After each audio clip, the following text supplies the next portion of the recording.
Buenas tardes. Disculpen la tardanza en empezar otra vez.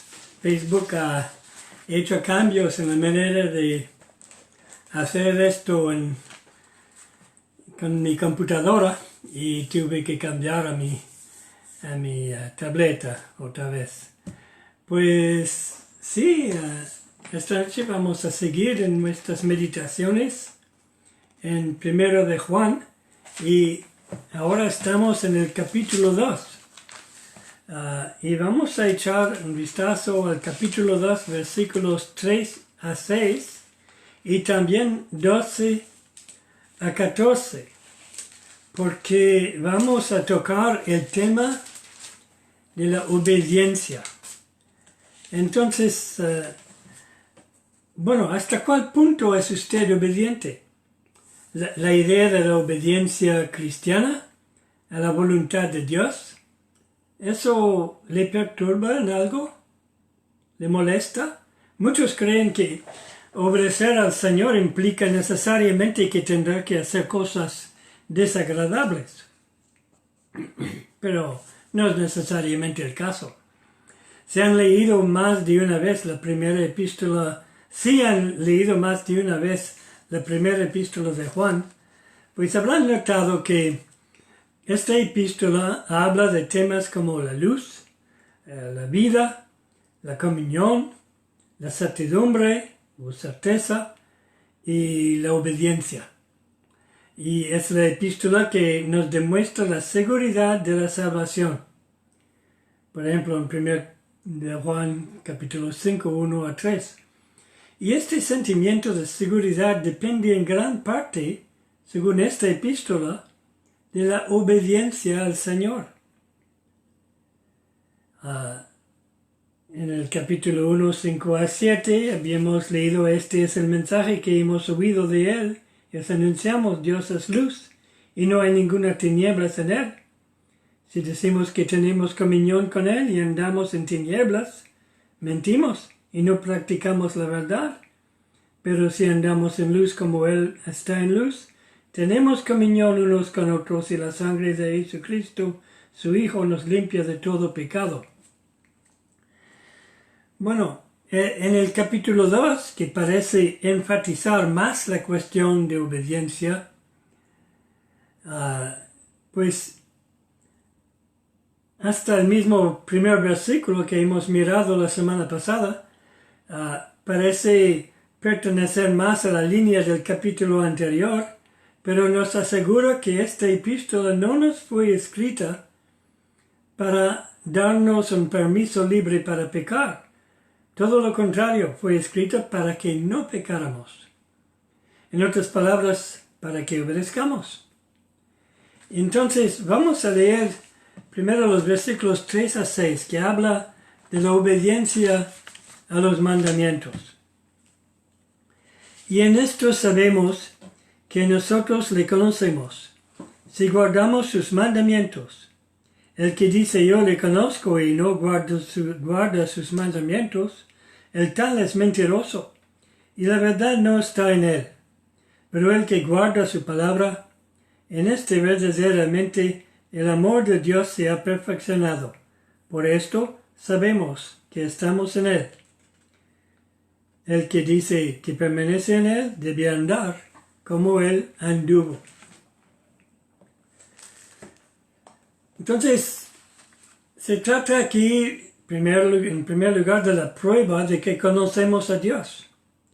En los versículos 3 y 4, en esto sabemos que le conocemos, si guardamos sus mandamientos. Si decimos: yo le conozco, y no guarda sus mandamientos, el tal es mentiroso y la verdad no está en él. Algunos tienen vergüenza y esconden el hecho de que no conocen a Dios. ¿Qué es la realidad de su nuevo nacimiento de usted? ¿Fue real? ¿Les da la tendencia a obedecer a Dios? Hay que cuidarse de no caer en la hipocresía de Romanos 2, en 17-24, donde habla de los que eran supuestamente judíos, pueblo de Dios y todo esto, pero su comportamiento hace blasfemar al Señor. Y la verdad, nuestro comportamiento, ¿qué hace? ¿Refleja verdaderamente al Señor? ¿Somos obedientes? Si nuestra tendencia es de obedecer a Dios, es buena señal.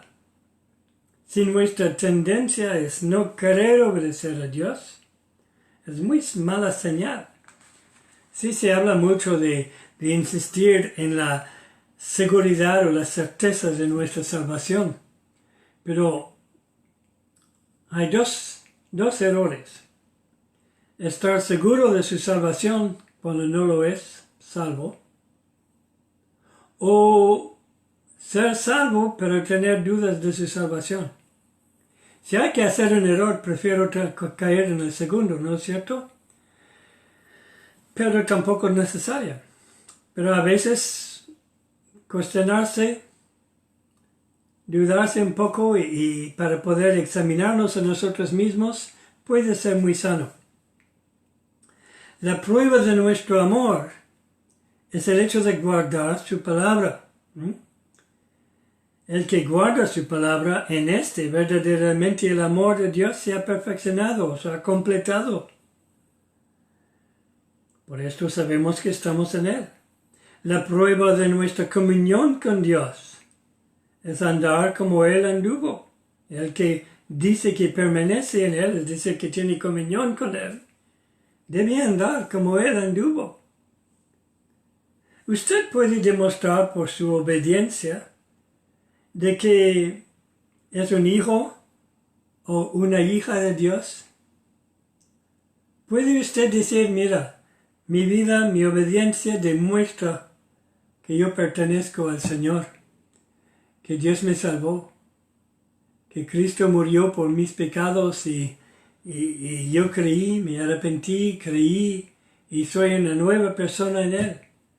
¿Su vida demuestra esto? Es una pregunta que hay que hacerse. Ahora, vamos a saltar un trozo de nuestro capítulo 2, no porque carezca de importancia, sino porque es tan importante que lo vamos a tratar separadamente. Y vamos a saltar a los versículos 12 a 14, que nos habla de obediencia y victoria. Los versículos 12 a 14. Juan dice, os escribo a vosotros, hijitos, porque vuestros pecados os han sido perdonados por su nombre.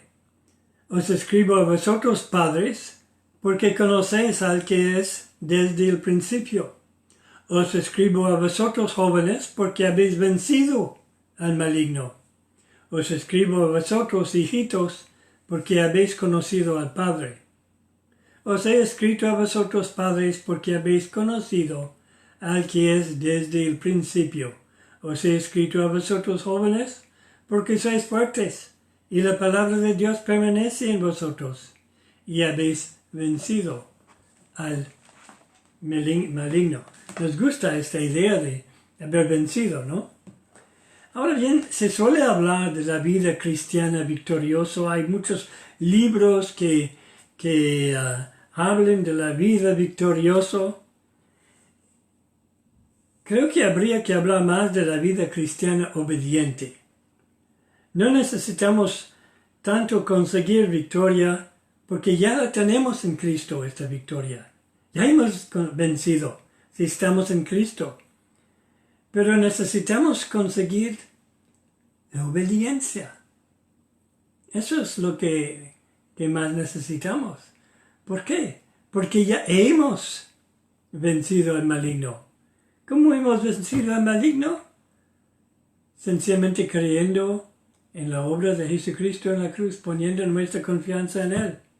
Eso era de vencer al maligno. Pero ahora queremos ser obedientes. No es una victoria que hay que conseguir. Cuando dice hijitos, en el versículo 12, Creo que se trata de nuevos creyentes. Y dice allí, hijitos, os escribo a vosotros, hijitos, porque vuestros pecados os han sido perdonados por su nombre.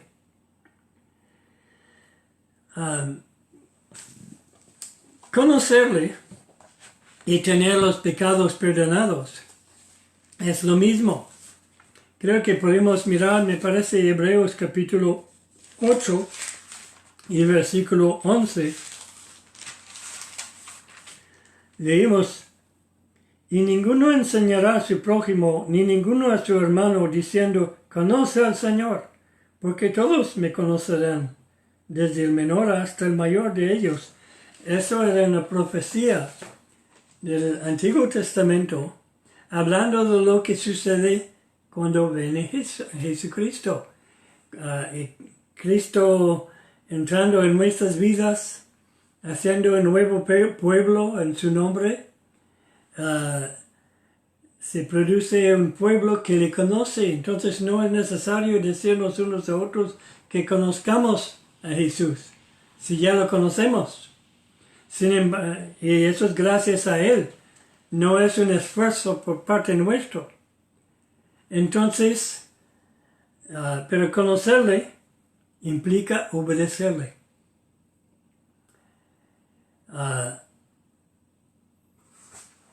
Luego en el versículo 13, al principio habla de los padres, y también al principio del versículo 14, ¿no? Os escribo a vosotros padres porque conocéis al que es desde el principio. Al versículo 14, os he escrito a vosotros padres porque habéis conocido al que es desde el principio. Parece casi igual las dos frases. Pues cuando habla de padres, creo que está hablando de discípulos mayores. Quizá de mayor edad, pero mayores en Cristo al menos, ¿no? Hace tiempo que están en Cristo. Ellos conocen, por tanto, deben seguir aprendiendo. Cuando conocemos, queremos seguir aprendiendo. Y eso los padres, o es decir, los discípulos mayores, más avanzados, más, quizá más disciplinados, pero más maduros, pues deben seguir aprendiendo. Recuerda que en Filipenses capítulo 3 y versículo 12 se leía aquí lo que dice el apóstol Pablo, que hace bastantes años que conocía al Señor y enseñaba a los demás. Decía, no que lo haya alcanzado ya, ni que ya sea perfecto, sino que prosigo por ver si logro hacer aquello para lo cual fui también nacido por Cristo Jesús. ¿Qué está diciendo? Que quería conocerle cada vez más, que quería crecer en el conocimiento del Señor. Ya lo conocía, ¿no? Entonces, eso es lo que el mensaje está diciendo a los que están maduros en la fe. Ya que conocen, deben seguir aprendiendo. Luego habla de los jóvenes. Y también en la segunda parte del versículo 13 y la segunda parte del versículo 14. Leemos, os escribo a vosotros jóvenes, porque habéis vencido al maligno. Y la segunda parte del versículo 14 es parecido. Os he escrito a vosotros jóvenes porque sois fuertes y la palabra de Dios permanece en vosotros y habéis vencido al maligno. Interesante la manera que Juan quiere subrayar esto. Habéis vencido. Habéis vencido. Aquí una prueba de fuerza a su gusto, ¿no? Para los jóvenes. Los jóvenes les gusta ser fuertes. Les gusta comparar su fuerza con otros. Quieren ser cada vez más fuertes físicamente. Pero aquí está hablando del hecho de que ya son fuertes espiritualmente. Y ¿Cómo se ve esta fuerza? Es por su obediencia. Es que han vencido el maligno, entonces pueden caminar en obediencia. No tienen ninguna razón para no hacerlo.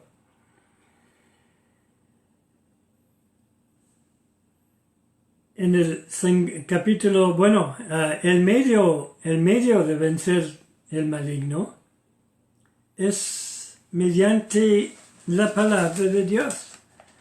Saben, en el Salmo 119 y la primera parte, los versículos 9 y 11, leemos: ¿Con qué limpiará el joven su camino? Con guardar tu palabra. Y versículo 11, en mi corazón he guardado tus dichos para no pecar contra ti. Conociendo la palabra de Dios, meditándola, leyéndola y, claro, poniéndola en práctica. En el primero de Juan capítulo 5, versículo 4 decía: la victoria que vence al mundo es nuestra fe. La palabra de Dios y la fe van de par, van juntos. Es la manera de tener fe. En Romanos 10, 17 dice que la fe viene de oír y oír de la palabra de Cristo. Podemos decir de la proclamación de Cristo, sí, pero es con la palabra de Dios. En este texto pues vemos que el libro se está dirigiendo a todos los creyentes de cualquier nivel de desarrollo espiritual, a los nuevos, a los medianos y a los mayores. No es solo para un grupo u otro. Pero ¿sabe usted dónde está espiritualmente? ¿Es usted todavía un niño en la fe? ¿Una niña en la fe? ¿Es posible? No hay nada mal con esto. Si está dispuesto a ir creciendo. ¿Es usted un joven en la fe? Que ya creyó, ha aprendido cosas, ha aprendido algo lo que es de caminar con el Señor, pero todavía hay mucho camino que hacer. Y está dispuesto a levantar retos, desafíos para su vida. Que sean retos, desafíos espirituales en obediencia al Señor. O quizá usted es un padre o una madre en la fe, un cristiano mayor, una cristiana mayor. No estoy hablando de años, pero en su desarrollo espiritual ha llegado a un nivel de madurez, quizá comparado a otros. Pues está muy bien, pues sigue creciendo, sigue aprendiendo y intenta ser el modelo de obediencia para los demás. Eso es importante. Pero ¿sabe usted en cuál grupo se sitúa espiritualmente?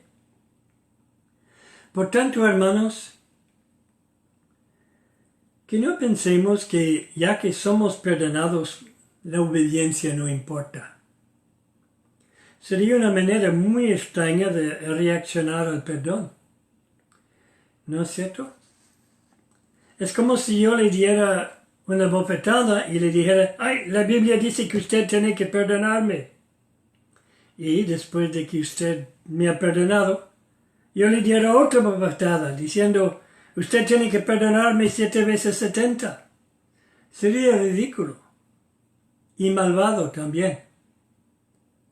Por tanto, por favor, no demos más bofetadas al Señor, que nos ha perdonado libremente, a un gran coste suyo, en la cruz. Piensa en lo que le costó este perdón.